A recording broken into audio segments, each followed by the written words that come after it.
বাংলাদেশে হাসিনা সরকারের পতন যেন ভারতের মাথা ব্যথার কারণ হয়ে দাঁড়িয়েছে। প্রধানমন্ত্রী নরেন্দ্র মোদীর সরকার সহ ভারতের নেতারা বাংলাদেশ নিয়ে নিজেদের অবস্থান জানিয়েছেন।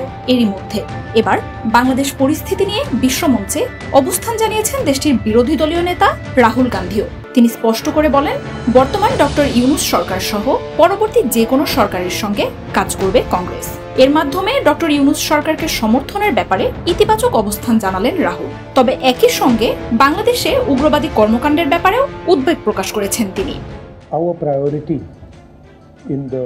বেসরকারি এক সফরে সম্প্রতি যুক্তরাষ্ট্র ভ্রমণ করেন রাহুল। মঙ্গলবার 4 দিনের এই সফর শেষ হয়। সফরকালে ভারতীয় শিক্ষার্থী, ব্যবসায়ী সহ বিভিন্ন শ্রেণী পেশার মানুষের সাথে বেশ কয়েকটি মতবিনিময় আয়োজনে অংশ নেন তিনি। তবে প্রায় সবগুলো সভাতেই উঠে এসেছে বাংলাদেশ প্রসঙ্গ। যুক্তরাষ্ট্রের ন্যাশনাল প্রেস ক্লাবে আয়োজিত এক মতবিনিময় সভায় বাংলাদেশের সাম্প্রতিক অস্থিরতা নিয়ে এক প্রশ্নের জবাবে রাহুল গান্ধী জানান, ঢাকার বিষয়ে মোদী সরকারের পররাষ্ট্রনীতিকে সমর্থন করে তার দল।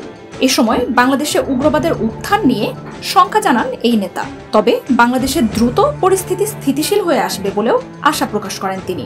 এছাড়াও ঢাকায় বর্তমান সরকার সহ পরবর্তী যে কোনো প্রশাসনের সঙ্গেও ভারতের সম্পর্ক বজায় থাকবে বলেও জানান রাহুল। এর আগে ওয়াশিংটন সফরে ক্যাপিটল ভবনে যুক্তরাষ্ট্রের বেশ কয়েকজন আইন প্রণেতার সাথেও সাক্ষাৎ করেন রাহুল গান্ধী। এসব বৈঠকে বাইডেন প্রশাসনের আইন প্রণেতাদের কাছে বাংলাদেশ নিয়ে উদ্বেগ প্রকাশ করেন তিনি।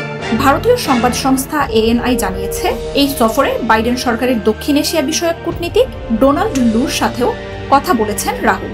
আগামী সপ্তাহে বাংলাদেশ সফরে আসছেন ডোনাল্ড লু। বাংলাদেশ সফরকে সামনে রেখে রাহুল গান্ধীর সাথে ডোনাল্ড লুর এমন বৈঠকের খবর উঠে এসেছে। এই বৈঠকে রাহুল জানান, সব ধরনের সহিংসতার বিপক্ষে ভারত।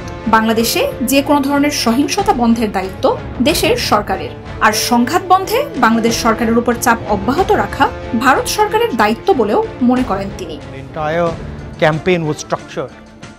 বাংলাদেশ ছাড়াও যুক্তরাষ্ট্র সফরে ইসরায়েল সংকট, পাকিস্তানের সাথে ভারতের সম্পর্ক ও কূটনীতি নিয়েও কথা বলেন রাহুল। অনেক পররাষ্ট্রনীতিতে মোদী সরকারের প্রতি সমর্থন থাকলেও চীনের ব্যাপারে বিজেপি সরকারের অনীহা নিয়ে ক্ষোভ প্রকাশ করেন রাহুল। কংগ্রেস নেতা দাবি করেন, লাদাখে দিল্লির সমপরিমাণ জায়গা দখল করে নিয়েছে চীনের সেনারা। তবে বেইজিং এর এমন দখলদারিত্বের পরও তা নিয়ে দিল্লির কোনো প্রতিক্রিয়া না জানানোকে বিপর্যয় বলে উল্লেখ করেন রাহুল। ভারতীয় গণমাধ্যম এ বিষয়ে সংবাদ প্রকাশ করতে পছন্দ করে না বলেও জানান তিনি। মার্জিয়া উপমা, ৭১।